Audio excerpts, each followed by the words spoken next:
Video now. You can watch your favorite shows on your own personal video disc player.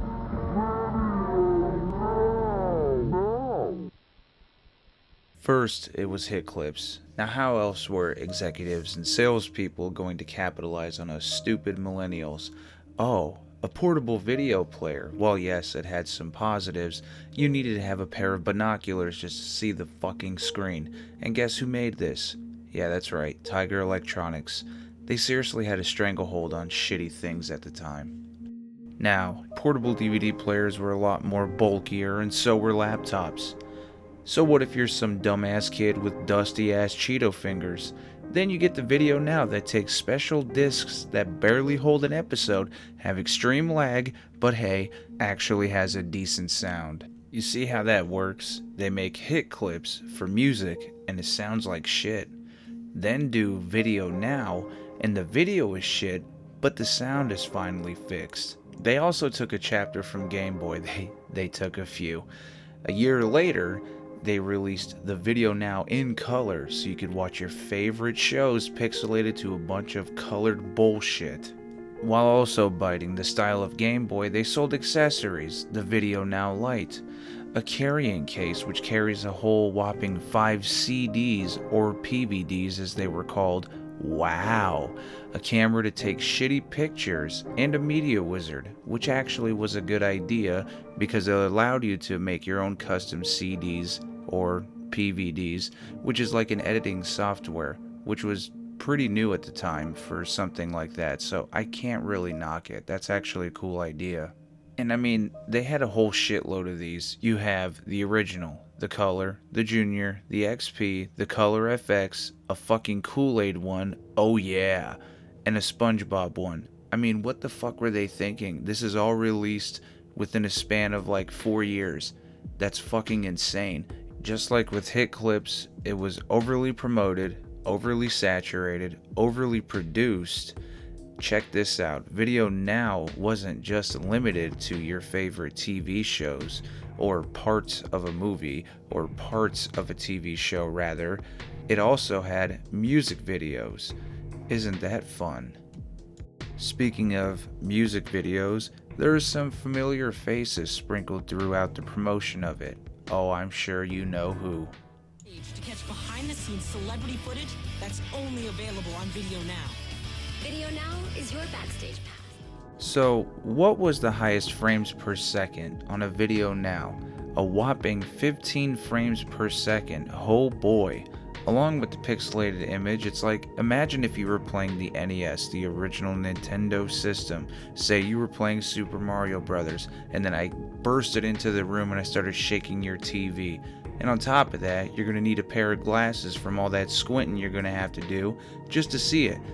Let me let the expert tell you. This thing is total fucking garbage! How would you like it if I conduct the rest of the video like this? Full motion video, my ass. I'd rather it be full fucking screen. Just like with hit clips, let's review the positives. It did allow for a compact viewing experience, and they did try to up the screen with each iteration, if not by a little bit. But like I said, I do think it's an interesting idea to be able to create your own movie, but it's also a marketing ploy for the VCam, which was a flop and also a tertiary way of marketing. With the release of the XP, they even extended their hand at gaming, using an NES layout, a D-pad, and 2 buttons, but at the time they were losing steam, so those weren't really popular. They were really just trying to steal that Nintendo thunder because the Game Boy Advance was just dominating.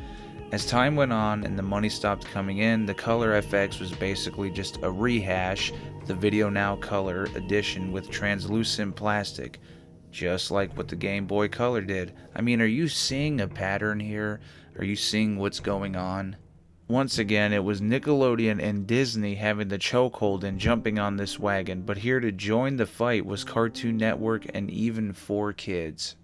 The Video Now even had a competitor from Mattel, but that was an extreme flop. It was called the Juice Box. The idea of having a Linux kernel, which a lot of current smartphones use to operate, as well as having up to 8 megabytes of RAM, which for the time was a bit. It was pretty good, and utilizing an SD card to watch your shows.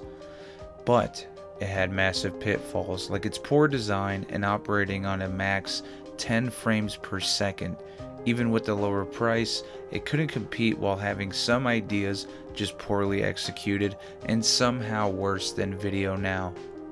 So what I can say is, if Tiger Electronics took the time to actually fix the direction of what they released rather than hurrying up and spitting out another media player, then maybe we would have a cohesive piece.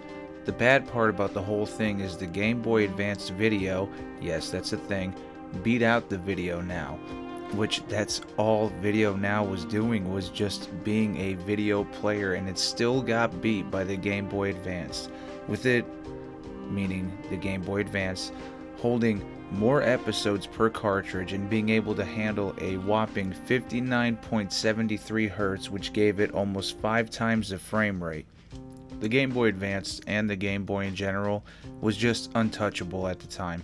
Music videos, movies, a better gaming feel, TV shows, it was the decided winner.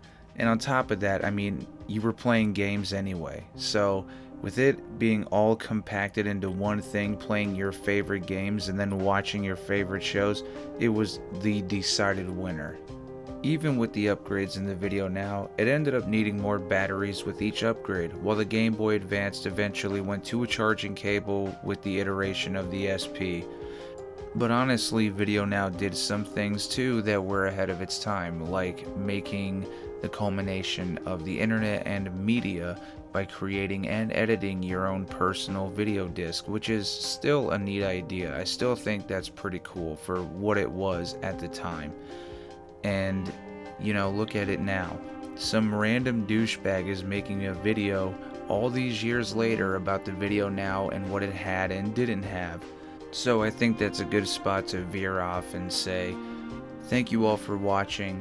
I appreciate you all. And 1K gang, let's go. If you have anything that you want me to review, to talk about, to research, go ahead and comment down below. Let me know what you thought of this video. It could be good, it could be worse than what I've done before. Just let me know. Thank you all once again. I want my video now. I want my video